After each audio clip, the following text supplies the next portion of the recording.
Jouska. You're in the shower, and in your head, a conversation begins.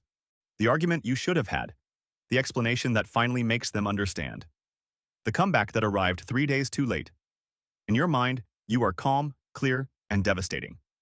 In real life, you said nothing, or the wrong thing, or not enough.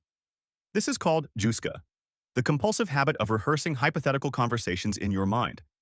Psychologists believe it's how the brain processes unresolved emotional situations.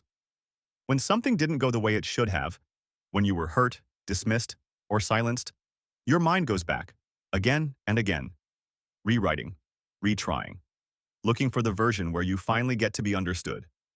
The perfect conversation happened. You just had it alone.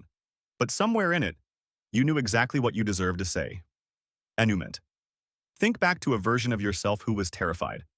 Maybe you were 19, or 27, or 34, in the middle of something that felt impossible, desperate to know. Will I be okay? Will this work out? Now you're here. You know how it turned out. Some things healed, some didn't. But you know. And that younger version of you was aching for exactly this information. The ache of holding the answers but being unable to send them back. That's called Énouement. It's not nostalgia. Nostalgia misses the past. Énouement mourns the distance, the gap between who you were and who you are, the letter that can never be sent. But here's what that feeling is quietly telling you. Something carried you through. You are the proof it worked out enough. Languishing. You wake up, nothing is wrong, but nothing feels right either. The color has been turned down on everything. You go through the motions. You respond. You function. You even laugh sometimes. But underneath it all, there's a flatness. A low hum where there used to be music. Someone asks how you're doing. You say, fine. Not because you're lying, but because you genuinely have no better word. Psychologist Corey Keyes named this languishing. The space between depression and thriving. Not broken, just empty. Not a crisis, so no one takes it seriously, including you. And that's the danger. Because you're functioning, you drift. You cancel plans. You care a little less. Quietly, slowly. A life lived in gray is still a life being spent. Naming it is the first step out. Kenopsia. You've walked into a place that should be full and found it empty. A school hallway at night. An office on a Sunday. A playground in winter. And something about it feels wrong in a way you can't name. Not just quiet. Haunted. Like the absence of people left a mark on the air. Like the room is still holding its breath, waiting for everyone to come back. That feeling is called kenopsia. The eerie, unsettling atmosphere of a place that's usually alive, now completely still. It's not fear exactly. It's more like grief, for the version of this place that existed an hour ago or a year ago, when it was loud and lit and full. Empty places remember what it felt like to be full. And somehow, so do we. Lachesism. You're watching a storm roll in, dark clouds, wind picking up, and somewhere deep in your chest, you want it to be worse, or you hear about someone whose life was turned upside down, lost everything, had to start over. And beneath the sympathy, there's a flicker of something you'd never say out loud. What would that feel like? Not because you want pain, but because your life feels too smooth, too predictable, like a straight road with no bends, no scars, no story. This is called Lachesism, the strange desire to be struck by disaster, to be forged by something. It's not a death wish. It's a life wish. The hunger for an existence that feels earned, tested, real. Most people feel this and immediately feel guilty for it. You shouldn't. It just means you want a life worth surviving. Moral injury. This one is quiet, and it's heavy. It's not guilt, though it feels like guilt. It's the wound that comes from a moment where something happened that shouldn't have, where you stayed silent when you should have spoken, where you followed an instruction that violated something inside you, where you watched something wrong unfold and didn't stop it. Or maybe something was done to you that no one protected you from. Either way, something in you got broken, not by fear, but by the betrayal of your own values.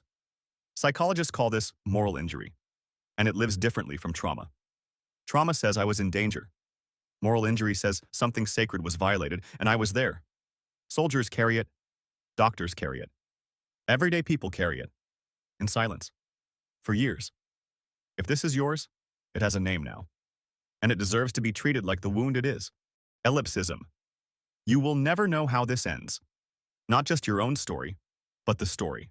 The planet. The people you love. The questions humanity is still trying to answer. You will live your whole life inside an unfinished sentence and leave before the period arrives. That quiet grief, the sadness of knowing you'll never see how things turn out, is called ellipsism. It hits in small ways. You plant a tree you'll never sit under. You care deeply about a world you'll only occupy for a fraction of its life. You worry about people who won't be born for another 100 years. And there's something both beautiful and devastating about that. Beautiful, because it means you love something bigger than yourself. Devastating, because love without resolution is its own kind of grief. The story continues. You just won't be there to read it. Opia. Someone looks at you, really looks at you. Not a glance, a gaze. Steady, direct. And in an instant, something floods through you that you cannot name. A discomfort, a thrill, a sudden awareness that you are being seen. Not your words, not your performance, just you. Eyes do something that nothing else can. They reach past the version of yourself you've carefully constructed for the world and touch something underneath. That intense, ambiguous feeling of sustained eye contact, the way it feels both invasive and electric, is called opia. It doesn't matter if it's a stranger, a friend, or someone you love. When someone holds your gaze long enough, something shifts. Walls come down that you didn't know you'd built. Being truly seen is one of the deepest human cravings, and one of the most terrifying things to allow. Occhiolism. You have an opinion, a belief, a way you see the world that feels solid and true. And then, a moment cracks it open. You read something, or travel somewhere, or sit with someone whose life looks nothing like yours. And suddenly you become aware of how small your window is. How much of reality exists completely outside your view. How many experiences, perspectives, and truths are happening right now that you will never have access to. That humbling, slightly dizzying awareness of the narrowness of your own perspective. That's called Occhiolism. It's not shame. It's something more honest than shame. It's the recognition that your understanding of the world is a keyhole, and on the other side of the door is everything you don't know you're missing. The wisest people don't outgrow this feeling. They learn to live inside it. Chrysalism. It's raining. Hard. Thunder in the distance. Wind against the windows. The world outside is unsettled, loud, unraveling slightly at the edges. And you are inside. Warm. Still. And for reasons you cannot fully explain, deeply, inexplicably, at peace. The chaos outside doesn't threaten you. It holds you. Like the storm gave the world permission to be loud so that you could finally be quiet. That feeling, the strange, womb-like comfort of being indoors while everything outside rages, is called Chrysalism. Psychologists believe it connects to something primal. Safety felt most powerfully when danger is visible, but can't reach you. But there's something else in it too, something almost guilty. The world is storming, and you are content. And somehow, that contentment feels like exactly what you needed, without knowing you needed it at all. Monachopsis. You're in the room. You're laughing at the right moments, saying the right things, nodding along. But underneath all of it, something doesn't fit.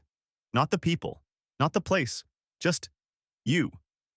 Like everyone else received a manual for how to exist comfortably in the world, and yours got lost somewhere in transit. You've felt it at parties, at family gatherings, sometimes even with people you love.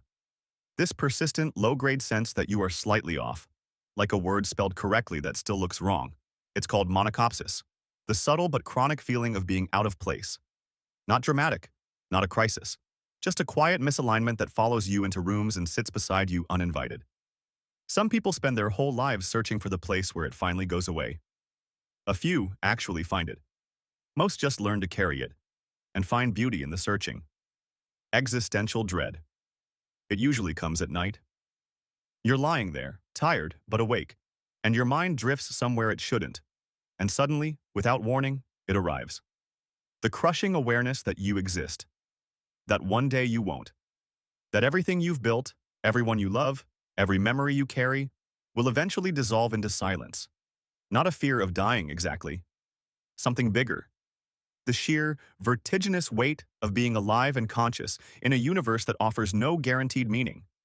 This is existential dread. And philosophers have wrestled with it for thousands of years. Kierkegaard called it angst, the anxiety of existing in a world that doesn't explain itself. Research shows it peaks at major life transitions, adolescence, midlife, old age. But honestly, it can arrive any Tuesday night without warning. It doesn't mean something is wrong with you. It means you're paying attention.